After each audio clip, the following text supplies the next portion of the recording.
21st Century Entrepreneurship with Martin Piskarik.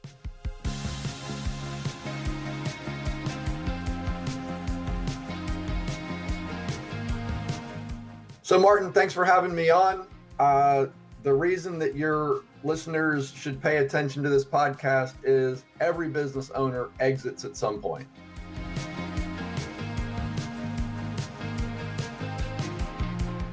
And when they exit, they want the maximum value for their business.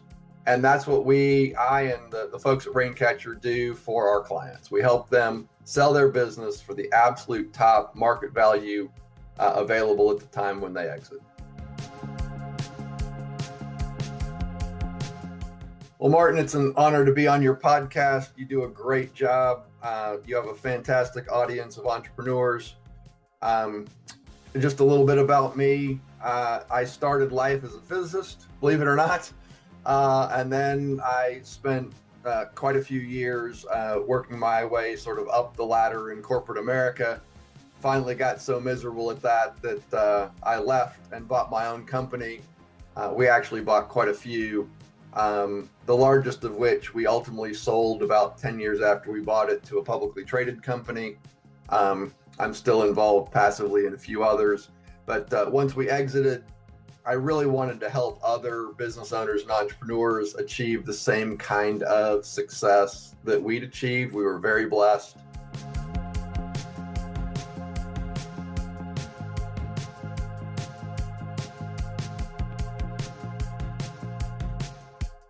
So I found my way into investment banking, and now I focus on lower middle market companies, so companies with enterprise values less than $100 million. And I help the owners of those companies to position and sell their businesses when they decide, the time is right for the next chapter in their life, whatever that is.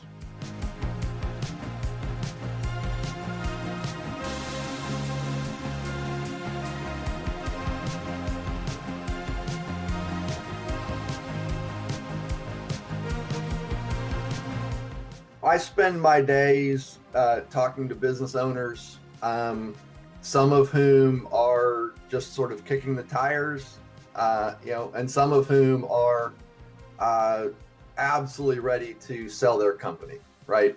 And their reasons for reaching out, some people are just kind of trying to figure out what the process is. Other people are tired, they're burned out, they're frustrated, whatever it is, and they just sort of want the thing gone, and sort of the whole range in between. The number one question we get is, what's my business worth? And that's, you can ask ChatGPT, but ChatGPT, as we all know, hallucinates a bit. Lots of people hallucinate about business valuations, not the least of which are the business owners themselves sometimes. And the only real way to know what a business is worth is to put it on the market and see what people are willing to sell it for. Another thing I hear very frequently is could my business even sell, right? And the answer is there's a buyer for almost every business. And another thing I hear is that my business isn't perfect yet. No business is perfect, right? And in fact, having some imperfections that can be overcome is honestly a good thing, because that's opportunity for the new business owner, for the person buying your company. If your company was really, really perfect, then it was just going to, then it's just going to grow at whatever rate it's going to grow, and they can't add any incremental value to it by bringing their skill set to bear. So those are kind of the top three things we hear from business owners. So for your audience, we're going to offer an exclusive sort of free evaluation if they reach out to us. We will get you in the ballpark, but again, with the caveat that it's a guess, it's an educated guess, we hope, but only the market knows what your business is worth, and it only knows what your business is worth today. In the future, it could go up, it could go down, right?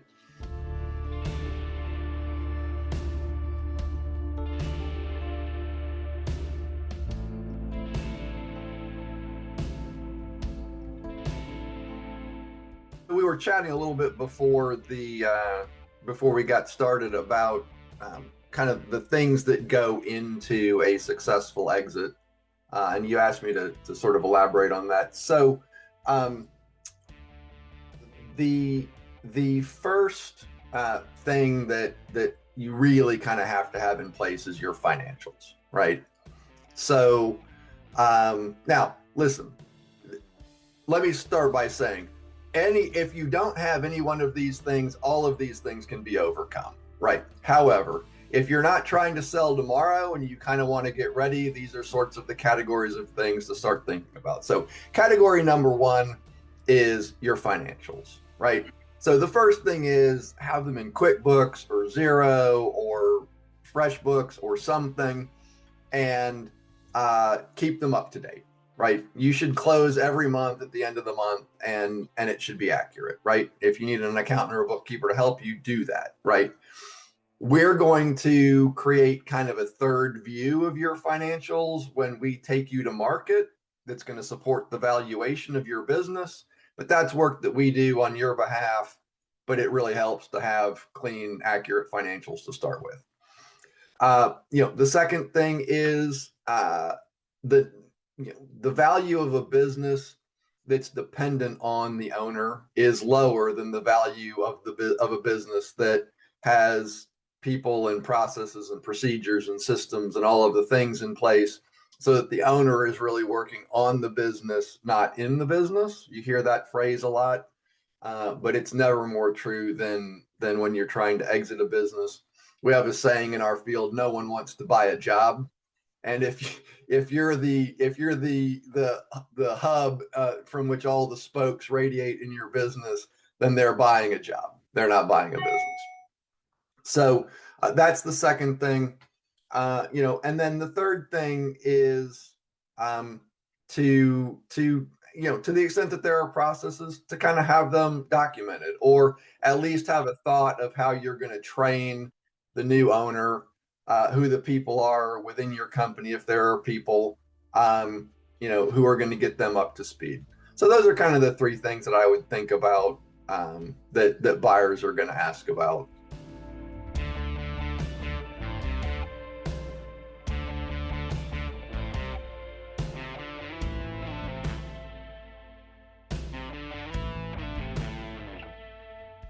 Another question that will come up eventually in these conversations is, what's going to blow up a deal, right?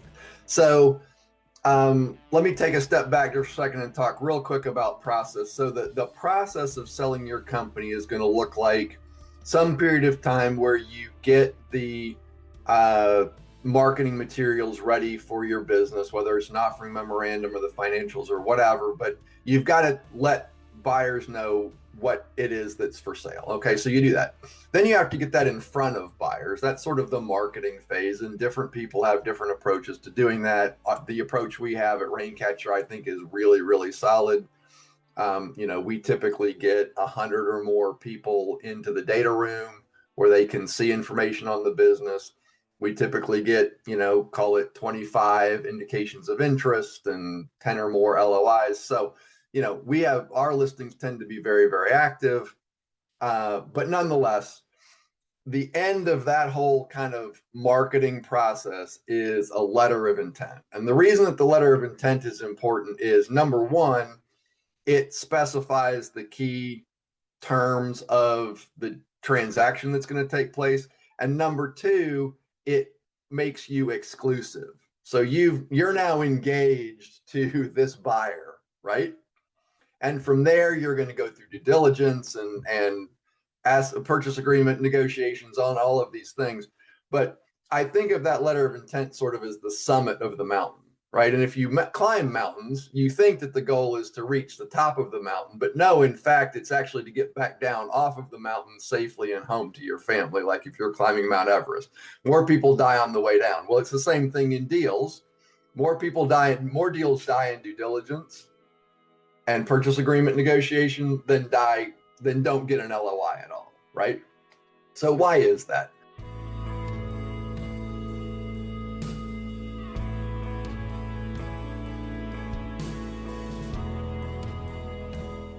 The first thing that kills deals is that we discover something in your financials that's material that wasn't disclosed up front. So long as it's disclosed up front, there's almost nothing that can't be worked through. But if I find something on my own, it immediately begins to erode, put questions in my mind, erode trust, right? So the buyer mindset is, I'm very, very skeptical, right? The number one thing I'm trying to avoid is being defrauded, right? Having someone sell me something that isn't what I think that it is. And it happens, right? So every buyer has heard horror stories of someone buying some made up thing and it wasn't real. So the moment, if that's kind of your default mindset, like they're probably lying to me and it's my job to figure out how, when you find something, you now have confirmation, oh, they are in fact lying to me, right? And the only other possibility is, well, they're not lying to me, but they didn't actually know about this, which raises the question of, okay, so they're honest, they're just ignorant. What else material do they not know, right? And therefore aren't telling me, and deals blow up, right? So we work very, very hard with our clients to make sure we understand all the good and all the bad, and that we're very clear about all the good and all the bad up front, so that buyers self-select into, oh, I'm okay with those issues, or I'm not. And if they're not, great, they're just not buyers. But some buyer is going to be okay with almost any issue, right? So that's number one. And then we've already kind of talked about, it's not that you can't sell your company if it's very reliant on you, but something that's difficult to sell, for example, is a medical practice. I mean, a medical practice is reliant on the doctor, right? And I can't buy a medical practice. I'm not a doctor. So if your business kind of looks like a medical practice where everything runs through you, it's going to be tough to sell, because we've got to find someone who can replicate your expertise. And there aren't too many people out there who are sort of arrogant enough to think that they can do that.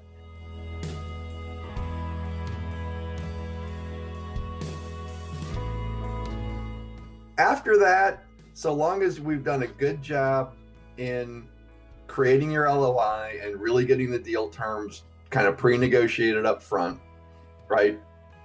We're going to get you through the rest of the due diligence. But in my opinion, it's very, and I'm biased, but it's very important to be represented, right? Because when you get into this process, it can be absolutely overwhelming. I said up front, we sold our company to a publicly traded company. Their due diligence checklist was 1,200 items. Right? There were 1,200 items on their due diligence checklist. It's a little overwhelming. And if you've never been through the process before, you have no idea. I sort of giggled and went, well, 1,100 of these are not applicable to us, so we'll just mark them off and we'll focus on the 100. But, other people who don't, if you don't have the experience, and just having someone to guide you through. And then the last thing I'll say about being represented is, one of the main roles that we play as representatives in a deal is, we're sort of the lightning rod. We're the people that everyone can be mad at without being mad at each other. We sort of deliver the bad news. We take the lumps. If something goes sideways, it's our fault, even if it isn't, blah, blah, blah. We're just sort of that whipping boy, if you will, for the process that keeps everybody else on good terms and the deal moving forward.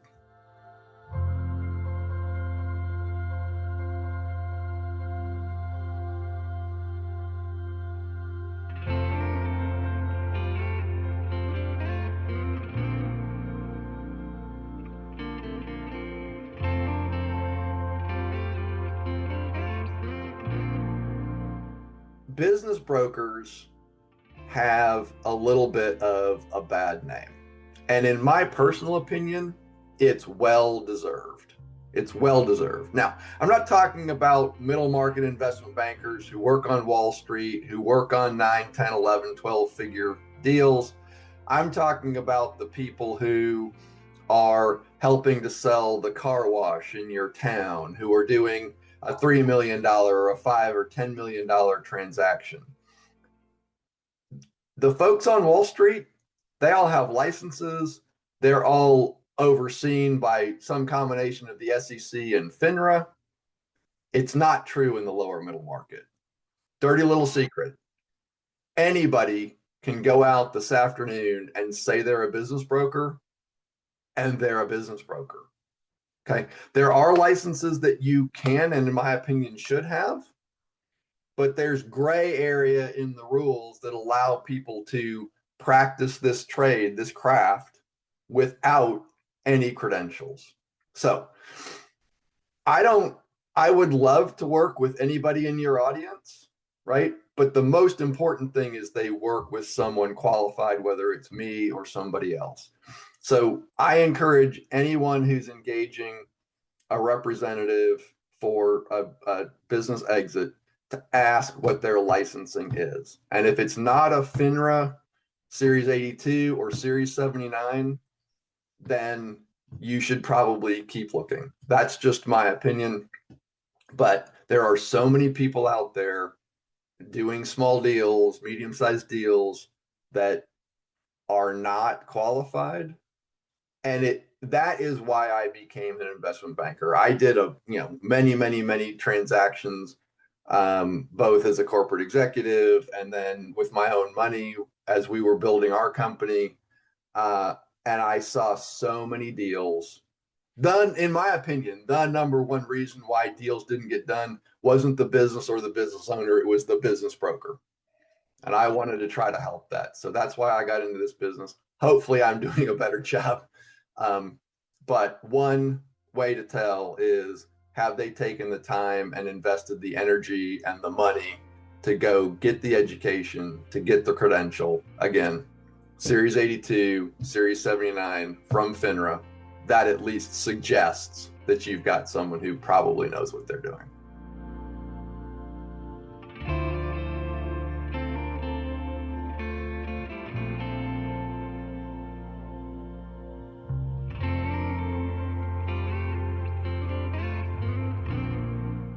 There's a ton of conversation out there about whether to work on your business, build your business, design your business sort of with an eye towards exiting.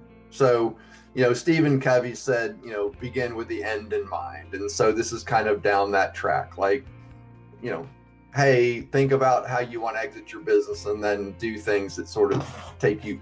I think the other side of that argument is people who are maybe would consider themselves sort of more purists or more, hey, it's not about the money, it's about the personal satisfaction or the impact that you're having in the world, or, the way you're serving your customer or whatever. And if you just focus on those things, good things will happen.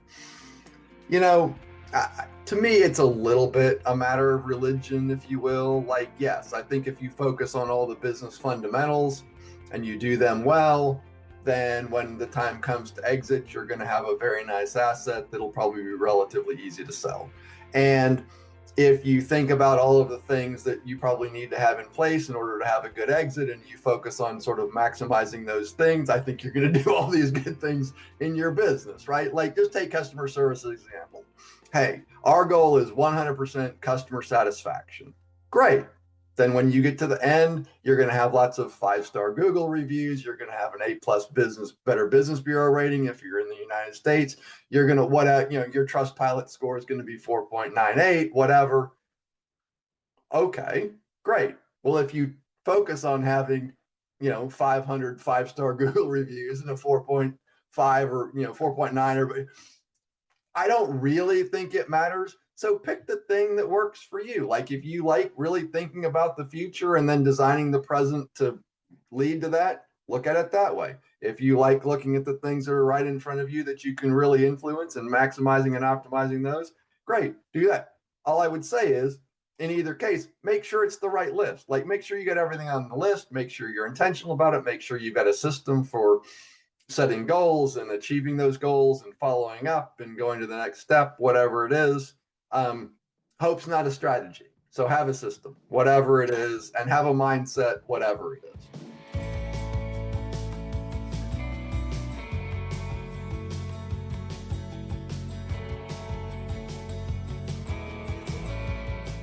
We're kind of coming to the end of our time, and so everyone who's listening to this podcast is an entrepreneur. So they've all been trained, right? They all know what's coming next. There's going to be a call to action. So let me just tell you what it is.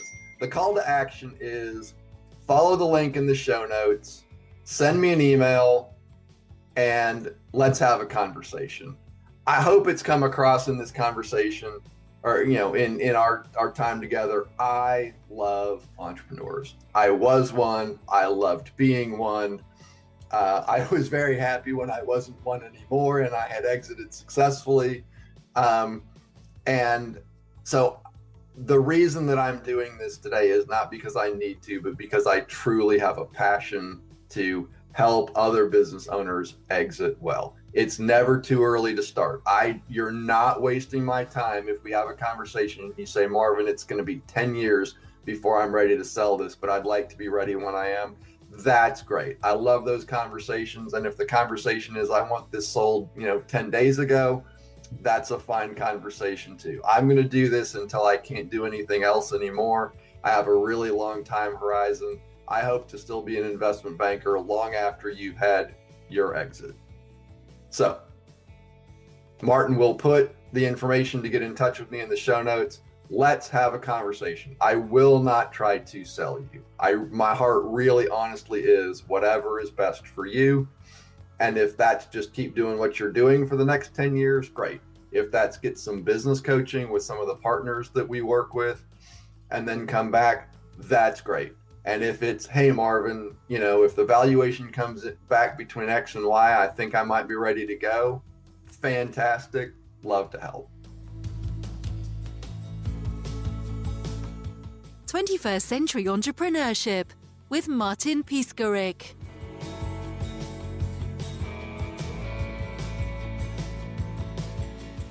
Imagine a space where triumphs, trials, and tales of entrepreneurship come alive.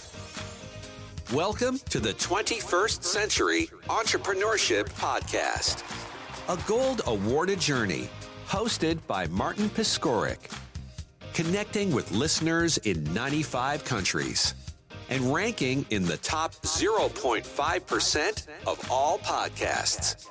Join our exclusive community, elevate your perspective, and embark on the path to success.